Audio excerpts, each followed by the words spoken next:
What's going on, man? Welcome back to the basement. I'm Ron, and it's Wednesday night, which means it's freaky hours. I'm sure a lot of you guys are getting in there, sending out trade offers in your league. So today, I am bringing you my must buy and sell trade targets for Week 5. We're going to talk through some buy targets, some sell targets, everything in between for everybody of all records, shapes, and sizes. So with all that being said, if you enjoy, make sure to get down below, subscribe, leave a like. Let's go. Like this froze, ice cold, ice around my body like I'm frozen. She gonna let me. Now, my goodness, this fade is absolutely, I mean, you could get a paper cut on this thing. Now, regardless, we're going to talk through some must buy and sell trade targets. First up, we're going to go through our must buy players. Now, we're going to kind of go with some luxury ones, scale ourselves down here, just stay along for the ride. I'll make sure we have timestamps to sort of sift everything out. But first up, we're going to talk through my must-buy player at the top here. This one's super luxury. Okay, this one's super luxury, but we're going to have Tony Pollard here. Okay, and it's not rocket science. It's just very simply the Cowboys are a top 6 offense. Pollard is getting fed, but he's been underperforming his volume enough that owners, managers, whatever you want to call them, might be frustrated. But when we look at the expected points per game we're going to mention a lot in this video. Based on your touches, your red zone touches, your carries, your targets, your ADOT, everything in between, how many fantasy points should you be scoring? Right now, if you look at this is courtesy of Established the Run. You can see Christian McCaffrey, Tony Pollard are the only guys with 4 games played, expected points, 20-plus points per game. Tony Pollard is just way underperforming his, while McCaffrey is really overdoing his. I imagine things are going to regress to the mean a little bit, and we will see over a larger sample. Tony Pollard should be just fine. Again, it's a good offense. We've seen Tony Pollard be efficient before. He won't be as efficient as he's been in the past, but he's not going to be this inefficient. So if you can find any kind of discount, remember, we've had guys in the past last year.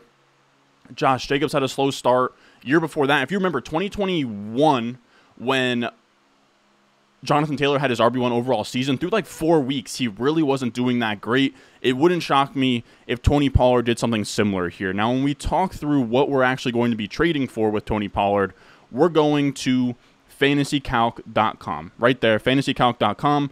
What they do is we can actually look at it here, but they take into account pretty much they look through multiple fantasy sites. As you can see here, they add them to their searchable trade database. Now, what we do is we look at their trade database from their redraft leagues here, scraping across. I probably would be like Sleeper, ESPN, whatever.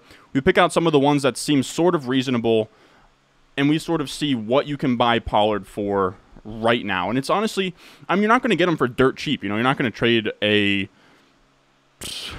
Jerome Ford straight up for him, but there are some deals here that I don't mind. Breece Hall and Sam Laporta I actually don't hate at all. Jameer Gibbs and Isaiah Pacheco, I absolutely love that. I mean, we have Breece Hall as a buy in this video, but if you can turn Breece Hall in a plus into Tony Pollard, you probably should. Same thing with Jameer Gibbs, Romeo Doubs. Like, all of these are great prices, to be honest. I wrote a couple down. I like this Derrick Henry and Jerome Ford. If you can take Derrick Henry in a piece, 100% do that. If you can take Josh Jacobs and trade that for Pollard, and I imagine it probably takes Jacobs in a piece, but if you can do Jacobs in a very small piece for Pollard, I'm all over that. I like Brian Robinson. He's a buy in this video, but I think Brian Robinson and Hawkinson I would do for Pollard. What else is like kind of close here? This Metcalf one I would do as well. I would do Jacob straight up for Pollard. I would do Derrick Henry straight up for Pollard. I don't know how those are even possible. Jamar Chase for Pollard. I would do Jamar Chase. Jamar Chase in a piece for Pollard is close. This one is razor close here. What else kind of sticks out? There was a Drake London one, but I think that's probably on another page. That's fine. I think we kind of went through enough options here. Again, these are real trades that are happening. Not all of them are super realistic, but it's the best we have, all right? It's tough to get a consensus across every single league. I think this is somewhat close, though. You know, there's enough scenarios there, and you can search up players that you have on your team. Maybe you put a player in here, like let's say you have Pollard and you want to trade, say, let's say I have Nico Collins, and I want to see what it takes to get to Tony Pollard. You can kind of see. I mean, only one has happened on October 3rd, but you can see, you add somebody in that Brian Robinson area. Maybe you could do Jerome Ford and Nico Collins to get to Tony Pollard. That sounds a little bit wild, but maybe. Now, moving on from that, let's talk through our next buy target. Now, I hope that the audio is okay here. I'm going to be honest with you guys. The reason this video is coming out so late is because it's so hot, man. Jersey, for whatever reason, I imagine it's around the world. I don't know. I'm not a weather guy, but Jersey was cold and wet for the last week or so, so we removed all the ACs, and now all of a sudden it's in the 80s and it's humid, and it feels like summer in October right now. I've been sweating in the basement all day. I actually waited for a fan to come in, so I have a fan blowing on me right now. I hope it's not too loud. It shouldn't really be louder than what the AC was, but it feels louder from where I'm sitting. Now, next up, our next buy here is, we have Winnie in the background walking around here. We're all over the place, fellas, okay? But our next buy here is Chris Olave. Now, this one's a little bit more attainable. I imagine people are pretty frustrated with Chris Olave right now, where this past week he had 1.4 PPR points. And to me, I would really just throw out this last game. Derek Carr played clearly injured. Now, we don't know if Derek Carr is going to be affected in this next game. We'll probably talk with Tom Christ about that over the weekend. He's a guy we have on Doctor of Physical Therapy. He does great work. Maybe they pivot to Jameis Winston, but this version of Derek Carr is not going to stick over an entire season. You can see here from Luke Johnson's tweet, the chart is awful. 0.4 air yards per completion, which was the lowest number tracked by Next Gen Stats since week 6 of last year. 12.2% completion percentage below expectation. More than half his completions came behind the line of scrimmage, where Kamara had like 13 catches and set the record for the lowest amount of yards on 13 or more catches, or just 13 catches. That's not going to stick. Carr had been league average over the first 3 weeks. I imagine we get back to that kind of quarterback play. And when we throw out this week, we just look through weeks 1 through 3 on expected points per game, which again, based on your volume, targets, ADOT, red zone targets, Chris Olave was the wide receiver 7 in expected points per game through the first 3 weeks. 17.4 points per game over that span. He is going to be just fine to me. He is probably like a back-end wide receiver 1 rest of season, fringe. I think I have him around like wide receiver 11, wide receiver 12 moving forward. So if you can buy him for cheap, I 100% would. If we look at fantasy calc once again here, you don't have to pay a ton. All right, so Josh Reynolds, that's just not going to happen. But Garrett Wilson, I would do James Conner for Olave. If I could do Nico Collins straight up for Olave, I would. I'm looking through. There's a Godwin trade that I liked. Yeah, Godwin for Olave straight up, I doubt that you could do that. What else makes some sense here? Nico Collins and Rachaad White is where it gets really, really close. But I think I would still do that. Does anything else stick out? James Cook, you're not going to get a plus on top, but if you can do James Cook straight up for Olave, I would. What else? I also have like a James Cook one that I saw. Oh, yeah, I just said that. But yeah, that's about it in terms of what's sort of feasible here. If you can turn, does anything else stand out as reasonable offers? Not really here. If you can turn Andy Richardson into Olave, probably, but I don't think that that's on the table either. But Olave, if you can get any kind of discount on him because of this frustrating week here and him not really being amazing so far, I would see what you can do. Now, next up, we're going to have Breece Hall as our third must-buy here. I think we had him as a buy after week 2, but I imagine people are a little bit frustrated with Breece Hall. Now, what I will say is it's a bummer because I wrote this article, I wrote this outline this morning, and what happens in the morning, we get a report that Robert Saleh says Breece Hall is no longer going to be on a pitch count anymore. So there's a decent chance that the Breece Hall owner in your league read this and now doesn't want to trade him away.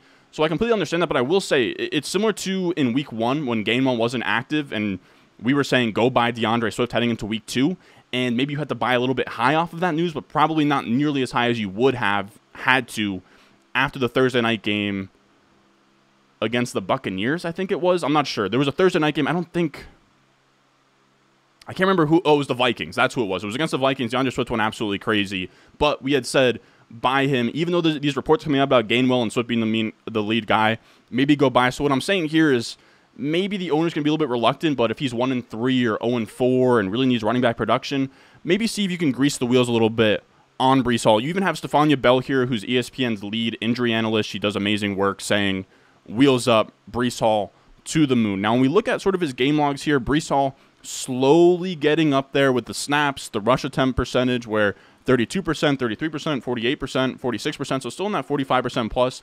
I would imagine this week we venture into 55%, 60% plus, probably 55% if I'm being honest here. The routes have scaled up a ton, which is really huge for him, where the routes went 19%, 26%, 28%, 40%, so he's running more routes, he's playing more snaps. On top of that, his targets per route run is amazing. 19% targets per route run is amazing. If he can get his routes up to 55%, 60%, then we're really in business here. And on top of that, he gets an amazing matchup this week. Now, what I will say is maybe you want to time the market. He's playing the Broncos this week.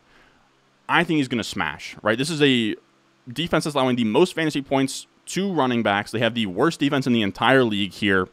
And even if we get 80% of what Zach Wilson was against the Chiefs moving forward, this should be an offense that's going to at least be, instead of, stone worst, bottom 10. And that's at least workable for a guy like Breece Hall. On top of that, people really underrate the Jets O-line, where they had Dwayne Brown, who was the guy, I hate to say it, he was the guy who, he was told to cut block on the play, but he was the guy who let the free rusher in, who then tore Aaron Rodgers' Achilles. He's now on IR, Dwayne Brown. They bring in second-round Joe Tippmann, guard out of Wisconsin. He's 6'6". He's a monster. He's the 6th ranked guard in the last 2 weeks since he started playing for the Jets in Week 3.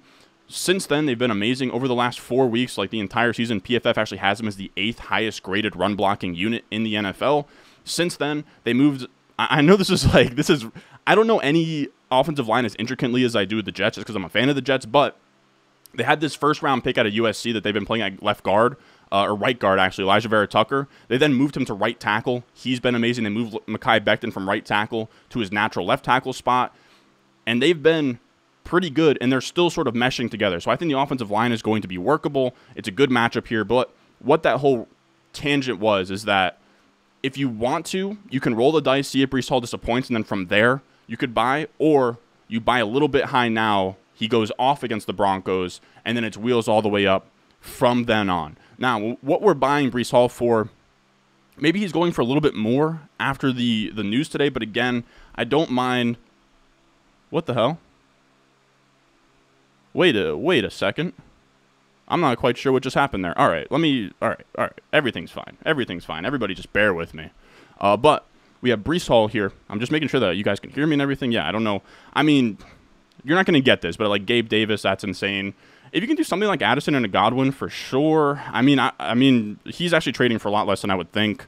Lockett in a piece, sure. Waller in a piece, sure. I think I would do Raheem Mostert trade up for Breece. I don't think you can do most of these trades. I'm trying to see something that actually sticks out. Nico Collins for Breece, straight up. I would do that all day. Miles Sanders in a wide receiver piece like this, I would do that all day as well. Puka Nacua for Breece Hall in a piece gets interesting. It gets very interesting there. That one I would say, I would call that about a coin flip here. I'm trying to see what else did I have circled here. I had Ford. No, so Breece Hall has been trading a lot today because I wrote this morning, and all of these trades have happened since then. But I saw some trades earlier today that I really liked here.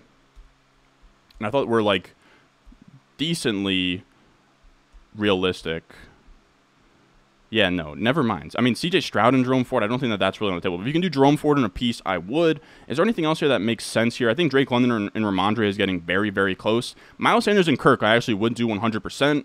I don't think anyone's really paying up for T. Higgins, but if you can do T. Higgins in a piece for Breece Hall, I would do that all day long. If you can sell somebody on Khalil Herbert and add a piece, right? He had a big week, add a piece to Khalil Herbert. I mean, like Miles Sanders for sure.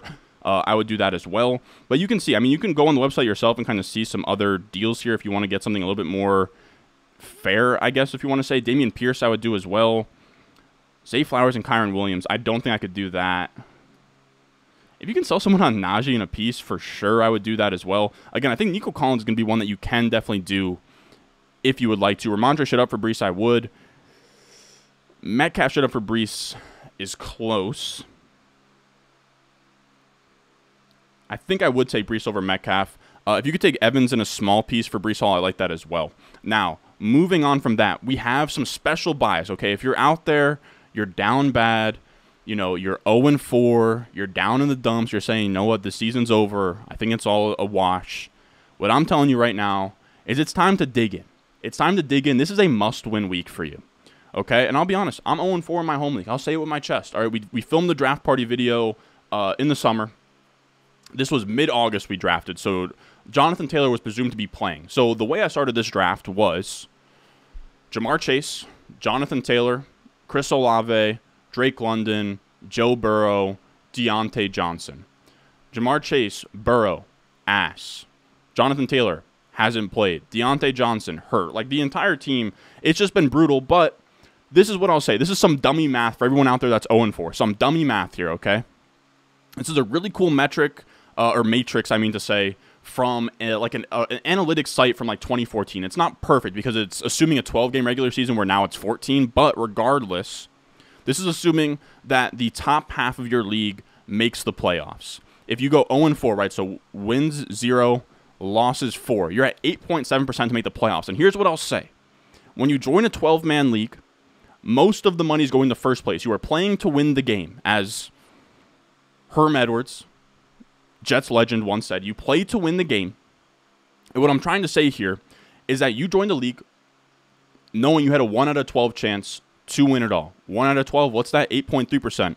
0-4, what's that? 8.7%. So you have the same implied odds of winning your league in week 0 as you do making the playoffs at 0-4. So what I'm trying to say is that if you could stomach an 8.6% to win it all, you can stomach an 8.6% to make the playoffs, because then once you're in the playoffs, it's anybody's game. And if you dig yourself out of an 0-4 start and you make the playoffs, you're going to be pretty hot. You're going to be rolling in there with some momentum. So what I'm trying to say here, dig in, win this game, get to 1-4, get to that 14.7% playoff probability, just hover above that 8.3% for as long as you can is what I'm trying to say, because again, I think that some of you guys will understand. It is truly dog brain math, but if you were okay with an 8.6% chance to win it all, you should be okay with an 8.3% or 8.6% chance to make the playoffs, and then from there, it's anybody's game. All right, so that's what I'm trying to say. Dig in. It's time to win. So this is what we are now saying from that, is that these are two trades. These are two trades for people that are 0-4 that you're buying for immediate production. You need monster weeks this week to lock in a W. And the first one here that I like is Brian Robinson. Brian Robinson is somebody that you should be able to acquire as like an RB2, 15 point per game, high-end RB2 type of guy. He had 7 points last week. He had 13 points last week. He had 7 points the week before that. He hasn't been amazing, but this week he gets a monster matchup. He is at home, a home favorite. I think they're 5.5 point favorites at home versus the Bears. The Bears allowing the second most fantasy points to opposing running backs. And Brian Robinson, in games where the Washington Commanders win, he is averaging 21.25 fantasy points per game. Now, that's, of course, a very, very small sample, but in a game that should be a positive game script versus an awful run defense, Brian Robinson is a fringe top 6 play at running back this week, so I don't mind trying to buy him for a little bit cheap here. Maybe even offload, if you have somebody on buy, maybe even offload a buy guy and get Brian Robinson onto your team. So when we look at what Fantasy Calc has as potential trades here for Brian Robinson, you can see you can trade some guys that are on buy. You can trade, I mean, you're not going to get him for dirt cheap. I mean, Khalil Herbert in a piece all day long. Now, here are some tough ones. Here are some truly tough ones. Amari Cooper's on buy. I think I sell Amari Cooper here. I think I do. Amari Cooper's on buy. If I need a win, I would sell Amari Cooper straight up for Brian Robinson. What else actually kind of sticks out as something like Austin Eckler here? Austin Eckler's on buy. I don't mind selling Austin Eckler for Brian Robinson in a legit piece. Now, Kenneth Walker's also on buy, but if you can make him someone else in this Kenneth Walker range, like maybe a Josh Jacobs, maybe a Travis Etienne, something like that, I would absolutely love a deal like that. If you could do something in like I think that there's like a Jacoby Myers trade on here that I don't mind. No. But there are some deals to be had where you can take a player that's not expected to really do much this week and you can trade them away for Brian Robinson. Maybe you take like a quarterback and maybe have a backup quarterback or something where you take Anthony Richardson and you offload him for Brian Robinson. Anthony Richardson in a piece for Brian Robinson. And I don't know, maybe the guy who wants him needs a quarterback. There's a bunch of scenarios you can kind of figure out as you go here. And I even don't mind the Sam Laporta one. Like, let's say you're in a weird spot where you have like a Hawkinson or a Mark Andrews or somebody you can start, or an Evan Ingram, and you just have like Laporta rotting on your bench every week. Maybe you use Laporta and you get a Brian Robinson. Maybe even a little tiny piece on top. Is there anything else that sticks out in the second page? Is what I'm curious about. No, nothing else. I mean, Jacoby Myers straight up for Brian Robinson, I would, but I don't know that that's on the table. Romeo Doubs, same thing. Pitts and Michael Thomas, I would as well. So any move like that where you can take players that are either on buy or something like that and just try and move some things around to get Brian Robinson in the deal. Now, the next guy that I'm saying is a buy for 0-4 teams out there, Jaylen Waddle. And I know that he's been, I don't know, he was on last week's video. He might have been on another video before that. But Jaylen Waddle is a very easy buy for me, where I think people are really starting to sour on him. Waddle played a tough matchup last week versus the Bills. The Bills have the third best EPA per play pass defense. EPA per play is just expected points added per play, which just means on a per play basis, what are you contributing over league average and what's expected of you in terms of point scoring. So on a per drive basis, first and 10 at the 50, are you coming away with points on that drive? You know, maybe you're expected a field goal on that drive. Are you punting? Is it a 3 and out? Then that's way underachieving. And it kind of, you know, has a formula that knows how many points you should be scoring on a given drive and a given play and how much are you over, under exceeding that. The Bills have been lethal against the pass, and I think it even showed that they shut down the Dolphins a little bit here, who have been like the greatest show on turf this season. And on top of that, it's not even like Tyreek Hill got home or anything. If we compare the two, Tyreek Hill had 33 routes, Waddle had 31 routes. They both had 4 targets. Tyreek Hill had 10 PPR points. Jaylen Waddle had 9 PPR points. So neither really did great. I'm not discouraged at all here. And next up, we get the Giants. The Giants are a bottom 5 pass defense per EPA. Waddle, to me, is a top 12 option this week, is a top 15 option moving forward. He should be an absolute monster this week, and he has that boom-bust upside where he could deliver you a spike week that pushes you over into 1-4, maybe like 2-3. This kind of applies for 1-3 teams as well. And when we look at the trades that have been happening for Waddle, as much as I love Dameon Pierce, and he's actually a buy for me, I would sell Pierce for Waddle. I would sell Pacheco for Waddle. What else? Khalil Herbert and T. Higgins for Waddle. That's actually a really savvy move. Whoever did that, big respect. Raheem Mostert and Adam Thielen for Waddle. I would do that all day long. I don't mind Pittman and Ertz for Waddle. What else sticks out here? I also did like if you can do, I think that this is going to be on the second page, but if you can do Puka straight up for Waddle, or no. I would do Puka straight up for Waddle, but I don't know that that's on the table. You can also do Nico Collins straight up. I mean, I don't know that you could do Nico Collins straight up for Waddle, but maybe Nico Collins and a piece for Waddle I think would make a lot of sense. I also liked a Garrett Wilson trade I saw earlier. Yeah, Garrett Wilson and Jordan Addison for Waddle. I would do that all day long. I wouldn't do this Garrett Wilson and Montgomery one. That one's a little bit closer for me. And then we also have some other ones that I saw on the next page where we have Derrick Henry for Waddle and a piece. I mean, all day long, even if you can't get the piece. Or I would want a small little running back piece on the side there, and then Mixon for Waddle straight up. I would do that all day as well. So if you can buy Waddle on the cheap, insert him into the lineup, you're going to be looking very, very good. Now, after Jaylen Waddle, we have a grab bag of repeat buys from last week's video. I didn't want to make their own sections for it, so I just wanted to kind of cover them real quick. And first up, we have Aaron Jones. Aaron Jones, I like him as a buy. We liked him as a buy last week, but we didn't really realize that he was going to be on a touch count. He was on a pitch count for sure last week, but Aaron Jones he was electric in week 1. It seems like he's on the other side of this hamstring injury, and A.J. Dillon's been so bad, and this offense been so surprisingly good, that Aaron Jones to me is an RB1 rest of season that you can buy for a little bit cheaper than that, where, I mean, Josh Palmer and Gus Edwards, that's insane. Pickens and Mixon, I would even do something like that. What else kind of sticks out here? We also have Miles Sanders and Debo. I don't think I could do that one. I don't think I could. Judy and Gus Edwards, that's an easy one. Pierce and Alexander Madison, that's an easy one as well. Khalil Herbert and Pitts, that's an easy one. I would do Derrick Henry straight up for him. There was a Puka deal as well that I saw. Or no, not a Puka deal, but a Judy one that I saw earlier. Yeah, there's like Judy and Gus Edwards. If you can do Judy in a very small piece for him, 100%. Dameon Pierce and Alexander Madison, we went over that one. Herbert and Pitts. So yeah, you can buy him for like sort of cheap. You can buy him for sort of cheap and see what you can do here. Nico Collins for him, I don't mind either. Now, the next buy we have as well, Calvin Ridley. I know everyone's sort of sick of Calvin Ridley. I know that he's been burning people. I completely get it. But this offense has been the 23rd ranked pass offense in EPA per play, which is not good. They're going to be better. Trevor Lawrence has the second highest PFF passing grade. He has the best big-time throw-to-turnover play ratio.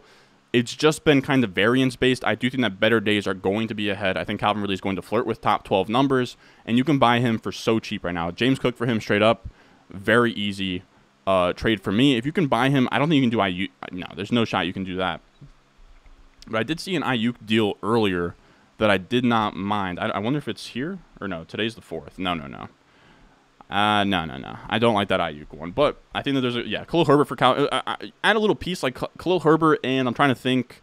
Does Khalil Herbert and Terry McLaurin or DJ Moore get me there? Because I think I would do that. Khalil Herbert or Terry McLaurin, I would do that. If I could do Nico Collins straight up for Calvin Ridley, I would do that as well. If I could do any of the dead zone guys like Alexander Madison, Miles Sanders, Rashad White for Calvin Ridley or Jerome Ford straight up, I would do that all day as well. Now, our last repeat buy here that I'll mention is Dameon Pierce. Now, Dameon Pierce you can have for sort of cheap. I mean, if you could offload Dallas Goedert for Dameon Pierce, I would do that all day long.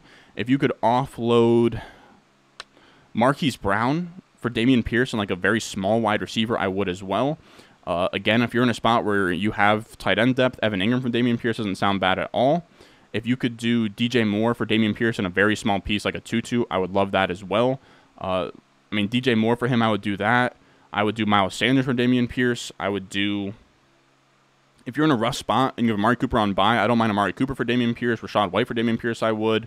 A bunch of deals that aren't too expensive. Now, moving on from that, we have our sells. Now, before we get into our sells, I do want to let you guys know I just actually dropped my rest of season rankings update before I recorded this video. So that is completely live. I have my entire rest of season rankings, my top 50 running backs, top 65 wide receivers, top 20 tight ends, top 20 quarterbacks, and like an overall top 150 of how I view players for the rest of the season. So if you want to kind of see how I'm viewing players, you can kind of use as a reference sheet when you're making trades. Make sure you check out patreon.com/Ron Stewart. There'll be a link in the description and the comment section down below.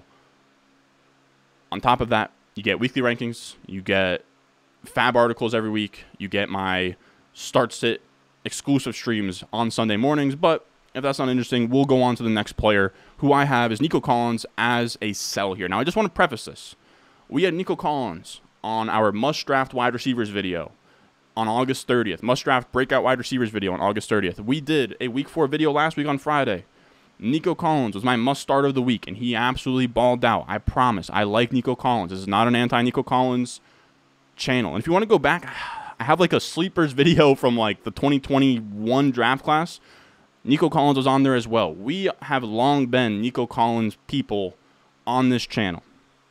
I can pull up my dynasty rosters right now and show you that he had been rotting away on my dynasty rosters forever. I love Nico Collins, but after a 35-point game, he's the wide receiver 6. If you can sell high, you probably should. It seems people are sort of valuing him like almost like a fringe wide receiver 1, where for me, he's more like a back-end wide receiver 2 rest of season. This is still a guy, third year in the league, didn't do much of the first 2 years as a rookie quarterback, is going to still be sort of vying for targets with Tank Dell, with Robert Woods, who Robert Woods isn't good, but he's actually been commanding a ton of targets. Dalton Schultz, Dameon Pierce.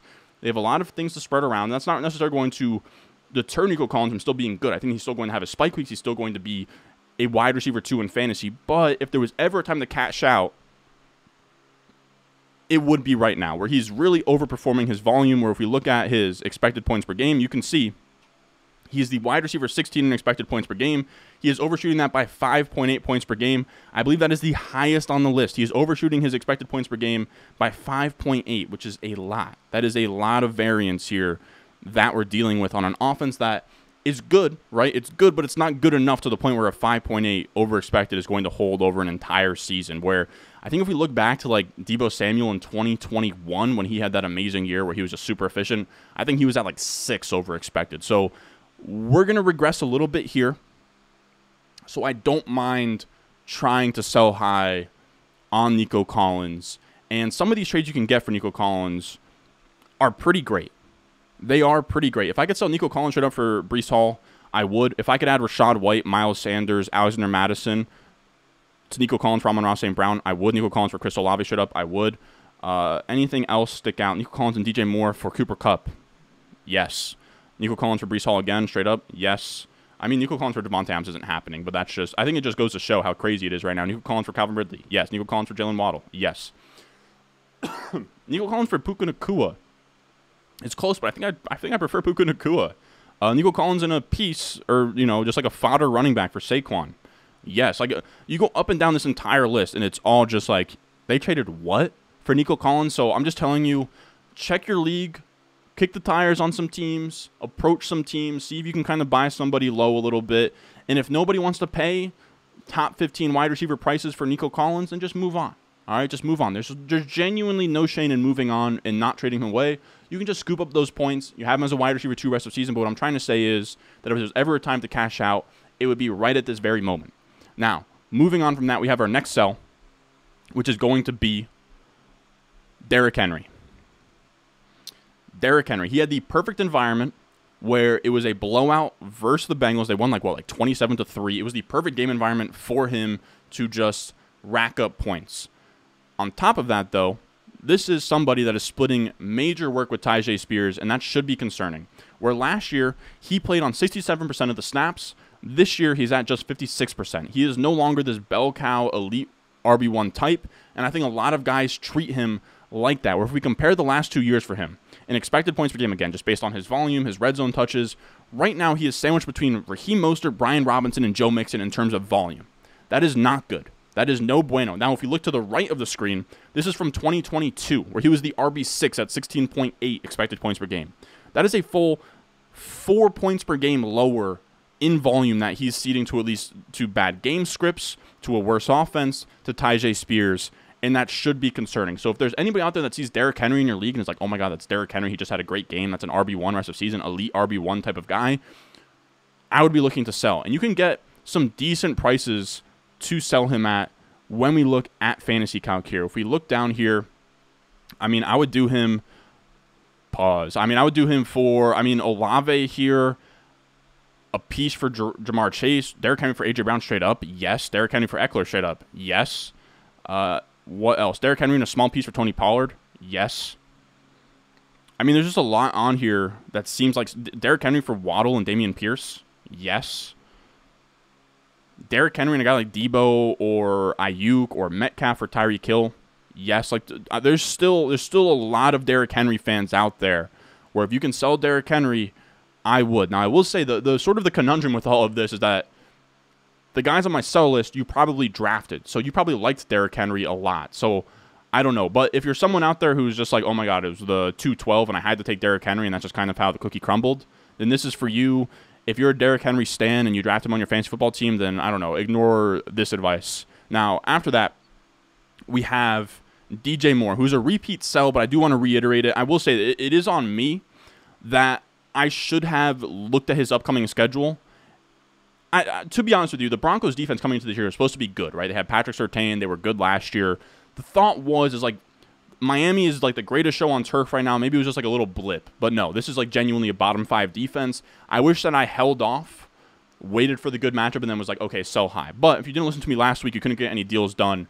Now is genuinely the time to sell DJ Moore. He was the wide receiver 5 on the week. They absolutely killed the Broncos. But the issue is, I will say, though, he does have on Thursday a game versus Washington. So what I will say is they allow the 5th most fantasy points to wide receivers, so you can maybe wait for that, but that's also taking a risk. If he drops a goose egg, then your sell window is kind of closed. But I did just want to preface that. Now, here's the issue. The Bears are not using their wide receivers enough to support a top 24 option. This is a Hayden Winks chart putting together the expected points per game by all the wide receivers in an offense. They are down there right above the Falcons as using their wide receivers at a league low rate. DJ Moore right now is the wide receiver 49 in expected points per game, but he is somehow a top 24 wide receiver on the season. That is scary. He is about a 10-point per game guy in terms of expected points per game. He's at about 15 points per game now. He is overperforming his volume by 50%, which is scary. At best, he's probably a high-end wide receiver 3 rest of season. So if you can sell at wide receiver 2 prices, you probably should. Or if we look at Fantasy Calc here, and we type in DJ Moore, you can see, he's trading, DJ Moore plus James Cook for Amon-Ra St. Brown, yes. DJ Moore and James Cook for Austin Eckler, yes. I don't really know what that little tandem is and why that's so common. DJ Moore and Nico Collins for Cooper Kupp, yes. There was a Pierce one as well. DJ Moore for Dameon Pierce, Dameon Pierce in a piece. I would do that as well. You have DJ Moore in a piece like Jahan Dotson or Terry McLaurin or anybody for Davante Adams. Yes, I don't know why I said Davante Adams like that. DJ Moore in a small piece for Kamara. Yes. DJ Moore for Ramondre straight up. I think I would. DJ Moore and Jahmyr Gibbs for Austin Eckler. All day. DJ Moore and Alvin Kamara for Bijan Robinson. All day. So you can see there are some really juicy trades involving DJ Moore. You probably have to add a piece to him to get to something really nice, but he's definitely somebody to shop around and kind of see what people will spend for DJ Moore. Now, that's going to do it for us today. Again, if you want access to my complete rest of season rankings, that'll be on the Patreon, patreon.com/Ron Stewart. You can find my rest of season rankings, my weekly rankings, my waiver wire article every week, my start sit streams on there, along with all of my dynasty stuff. That's all on the Patreon, patreon.com/Ron Stewart. You can find the link in the description in the comment section down below. But if you're already supporting there, you can't support there, just leave a like, subscribe. It helps the channel out a ton. And as always, I will see you guys in the next one.